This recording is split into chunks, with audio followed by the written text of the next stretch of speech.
आज वाला ते बहुत, मैं ते नाल नाल मैंने तो आज वाला जो है ना सारा पेज पे साथ साथ में लिखा है। मतलब क्या गूढ़ रहस्य, क्या आनंद, क्या बात है। मतलब मजा ही मजा। तो चलो रोज ही जो गुरुदेव बताते हैं उसमें सब में आनंद आता ही है, पर आज में तो पूरा ही गूढ़ रहस्य बता भी दिए हैं कि पहले कशिश शक्ति से खींचता है, आत्मा को खींचता है, फिर हमें अपने प्रेमियों से मिलवाता है, उनका संग करवाता है, साथ साथ में संसार को भी जो छुड़वाता जाता है, क्योंकि हमारे कर्म जो कटवाने होते हैं तो संसार को छुड़वाता है। और जब प्रेमियों का संग करवाता है तो खुद के साथ उसके साथ जुड़ना शुरू होते हैं।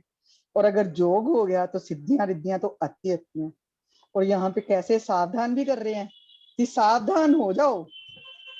अब जब रिद्धियां सिद्धियां आ गई हैं तो ये तो इसलिए आ रही हैं कि क्या करता है, अब अद्वैत में रहता है जहाँ अद्वैत में चला जाता है। अगर रिद्धियों का ऐसे ही दुरुपयोग शुरू कर दिया तो अद्वैत खत्म हो जाएगा, द्वैत में चले जाओगे।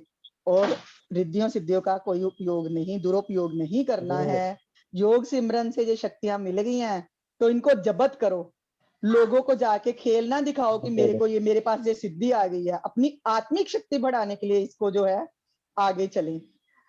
ठीक है। और उसके बाद है कि द्वैता रहे ही ना, अगर कहीं बहुत ज्यादा लगता है, जरूरत है, गुरु प्रभु जी इस आपकी मतलब आपको शक्तियां गुरु ने दी हैं जो प्रदान किया, और उनकी अगर वही उपयोग करना चाहता है तो वो भी उसके चरणों में बैठ कर उसका उपयोग होना चाहिए, सदुपयोग होना चाहिए।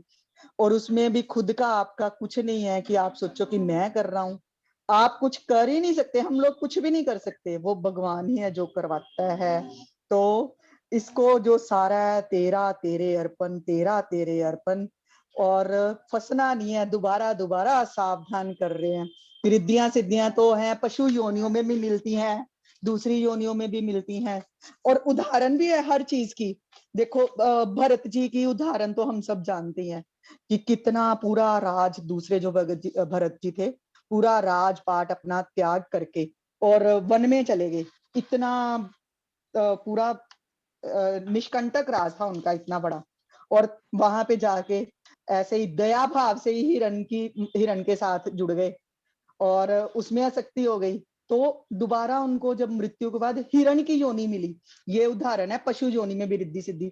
और पशु योनि में भी उनको अपना सारा याद था कि मैं इस योनि में इसीलिए आ गया हूँ कि मेरी हिरण में आसक्ति हो गई थी, प्रभु का सिमरन छूट गया था और मृत्यु के समय मेरी उसमें आसक्ति हो गई। तो हर योनि में भी आके प्रभु हमारी रक्षा करता है। और उस हिरण योनि में भी उन्होंने सूखे पत्ते खा के तपस्या की, प्रभु के साथ जुड़े, और फिर दोबारा उनका जब जन्म हुआ तो जड़ भरत बने। और इसीलिए यही यही बताने के लिए सावधान कर रहे हैं गुरुदेव हमें बार बार कि करो जो भी करना है, बस मेरे अर्पण करके करोगे तो उसका कोई फल नहीं मिलेगा। कोई फल नहीं मिलने का मतलब है कि कर्म बंधन से छुटकारा, कर्मों में नहीं फंसोगे। तो बस तेरा तेरे अर्पण, तेरा तेरे अर्पण। हाँ जी, जय श्री कृष्णा जी। जय श्री कृष्णा। शुक्रिया शुक्रिया शुक्रिया बिटिया, बहुत बढ़िया। ईश्वर सबको और भक्ति शक्ति सद्गुण दे, रिद्धि सिद्धि बल बुद्धि दे, आयुष्मान कीर्तिमान भक्तिमान होइए।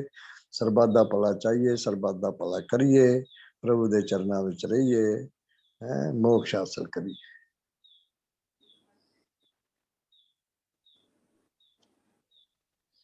हाँ जी आशु जी। आशुतोष महाराज जी बोलो।